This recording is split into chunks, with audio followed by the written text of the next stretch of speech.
gonna do a Vice react. With fraud and scamming on the rise, criminal gangs are always on the lookout for people willing to lend them their bank accounts to receive and withdraw that unlawful cash. The people whose bank accounts are being used by these fraudsters are called... I didn't get interested in watching Vice documentaries on stream until I realized that, like, I like watching videos that are longer and that I don't have to complain about as much, because I like learning shit too. And I don't usually watch these things on stream because I feel like to create content where it's just me sitting there watching something, being like, that's cool, that's nice, while also like not having like a fluid chat so the discussion isn't like flowing, makes me feel like I'm a little bit of a parasite. So I'm gonna take this time out to actually show you what I do and how I watch things and how I talk about things. Hopefully you enjoy. Money mules. They said within 3-4 days there'll be like $4 grand in your account and you can have half. But why would people let criminals use their bank account when it could result in paying the price for someone else's crime?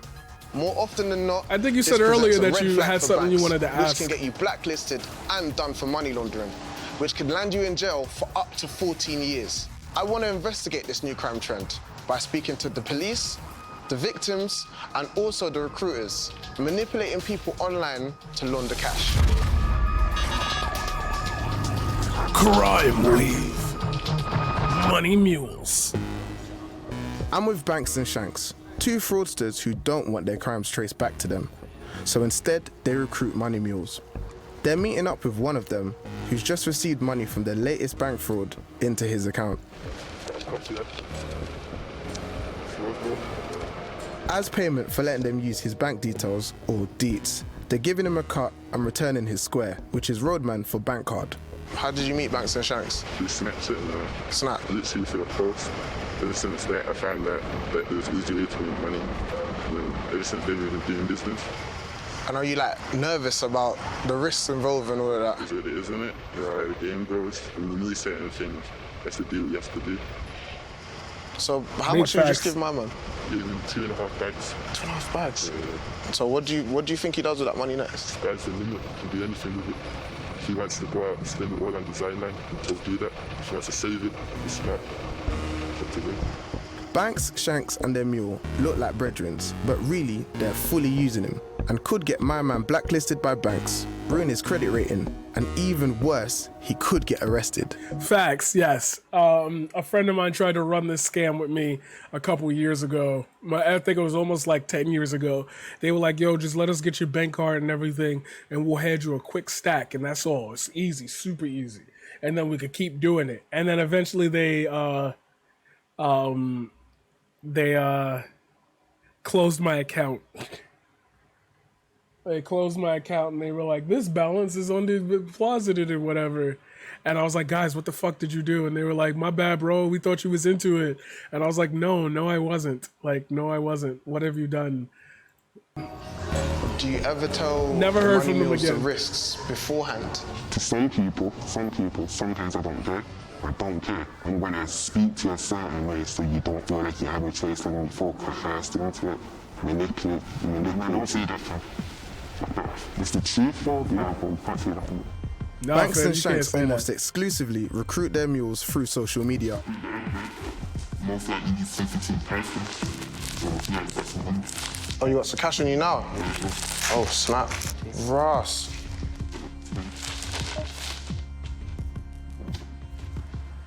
Wait, how much is that, do you know? 15. Oh, jeez. Then you wanna take a video,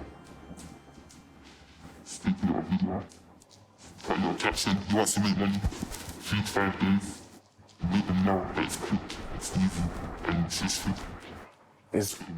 It's risk-free, but you know... It's safe, but kind of is, please ain't really doing anything about it really. So, where exactly did all this cash come from? You might do this. Man can't even get into detail, fam. I was like, Jesus, I'm guessing it's something illegal. Probably. Yeah. So you made the post. I appreciate that he's not like forcing himself to incriminate it. That's why I like the Vice like smaller documentaries, because it's like it's nice to get a real look at like people who understand like, yeah, we fucking around, we're doing scams and shit, but we doing what we gotta do to survive. Someone's replied. What's the next steps from that?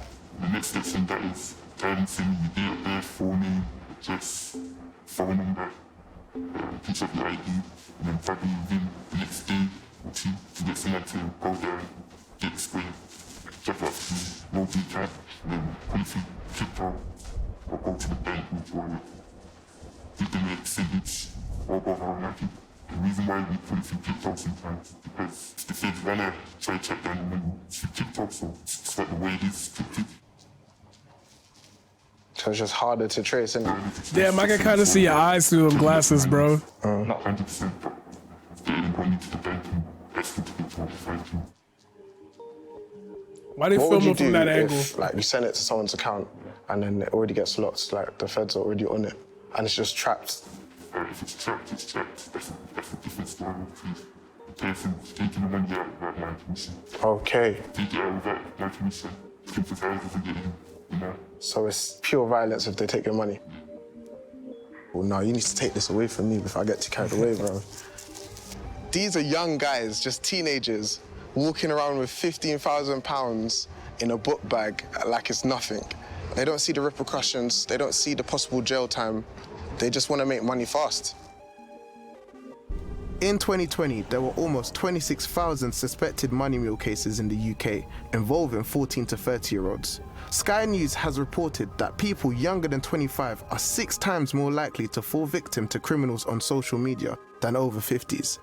I'm checking the apps to see just how easy it is to get coerced into money muling. I've just made a fake Snapchat and a fake Instagram account. And on my Instagram, I've portrayed myself as being into flashy clothes, expensive jewelry, liking partying and going out. And I've typed in the explore page, quick cash, and I followed every single page that's come up. And I've started DMing potential recruiters, asking them, how do I get involved, basically. I've done the same for Snapchat. I've typed in quick cash, make money, and one of them's even replied to me now, saying, who's this? Oh, man. Yo, facts. Within minutes, I get a list of information the recruiter wants from me.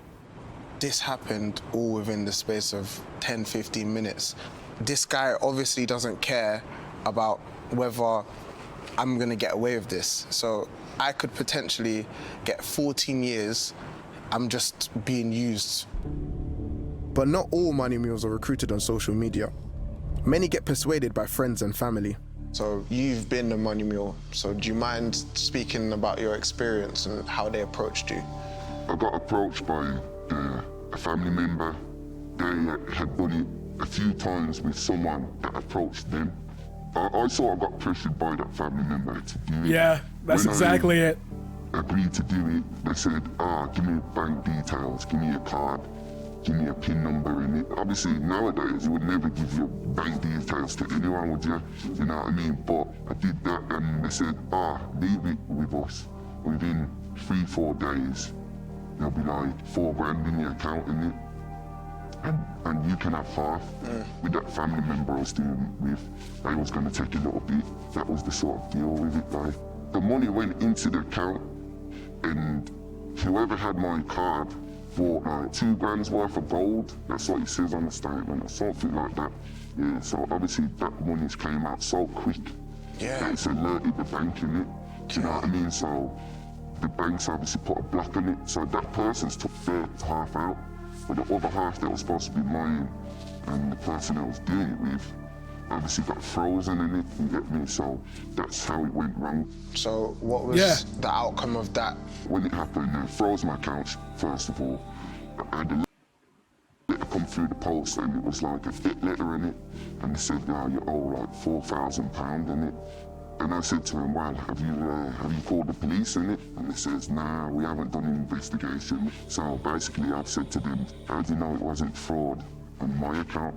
After that, they wiped that off, and 3 years later, they sent me a £25 check and apologised Wow. for closing my bank because they couldn't actually prove it was fraud. Okay then. I didn't make nothing from it, I didn't profit from it. Stupid mistake. I know some people have done like 50 grand, and that's a whole different ball game, and it's 4 grand. So alright, and it got 30 grand or 50, 60 grand, that's when big things happen, and it. So at the time that they approached you, Damn, I didn't know like did in you it was know a that real you could like possibly thing get up for to British 14 years people. for money laundering? Fucking, I had no clue, 14 years. This is fucking deep, Man, yo. I probably would have come out of jail in my late 30s, do you know what I mean? So yeah, I didn't have a clue, otherwise you wouldn't even touch that. It's like murder, do you know what I mean? This is like murder sort of thing, manslaughter shit. I think Raphael was extremely lucky. He managed to get the 4K that he was asked to launder completely wiped from his account, and he was even given a £25 check as an apology. But in the grand scheme of things, I don't believe it was worth it because he was still blacklisted from that bank for several years and his credit score was severely affected. And it kind of highlights the way that money mules see this crime. They see it as low risk, when that's far from the case. The National Crime Agency has set up a special task force dedicated to fighting this type of financial crime. It's often international gangs behind these schemes, trying to launder their illegal cash. So what we've got here is a criminal group who are carrying out what we call business email compromise. They send emails to a company, making the company think it's just a normal supplier saying, oh, we've changed our bank account this month. So they're asking this company to pay money into a slightly different account. The criminals need that account to look absolutely normal. So they want a UK account. There's no point having an account in China or Afghanistan. That's going to look dodgy. They want it to be a high street bank. They want it to look totally normal. So to do that, the criminals need to recruit some money mules. So firstly, they'll have a recruiter, a mule herder, a picker, whose job will be to go out and find the mules. So they might use coercion, they might use force, they might threaten young people to do it. They might use deception, so pretend it's actually something completely legitimate. Or they might just recruit people and be completely upfront about what they're doing and just say, if you move £500, you get to keep 50. So in this case, you've got a recruiter who's forced one person to be involved, so the money is immediately going into their account. And to make it even harder for us to track them down, they're then using 2 other mules to move the account. And then finally, what we're seeing here is the final individual is being asked to transfer all the money through a money service business, which is a specialist business involved in moving money abroad, and the criminals will pick it up. So you've got a complex transaction web that starts with the theft of money and ends with some, but not all of that money, going back into the hands of the criminal. And they are using a network of mule herders and money mules to help them avoid getting caught, make the money look clean, and get that money out of the country. Damn, that little shit is so intricate like the that. said consequences of money laundering? So if you're a money mule, you can get arrested, you can get prosecuted, you can end up in prison. But I think the issue that we're really worried about in terms of consequences is if you agree to take part in money laundering and the bank spots it and they seize the money and they freeze the money, you might quickly find that you owe a nasty criminal group a lot of money. And they're not going to take no for an answer. So we are concerned in particular about young people who are told that this is an easy way of making money. All right, at least they're not going after the fucking like stupid people who get sucked up into a criminal group, and that debt is going to come with interest. And they're not going to be happy if you don't pay. We spend our time hearing victim stories where you have people losing their homes and losing their livelihoods. You know, you've got all sorts of cases around people committing suicide because they've lost their life savings. In terms of money muling, I think what we want people to understand is that they're just a piece in the chain. And they might not see the whole picture, but what they're doing is enabling violence to take place.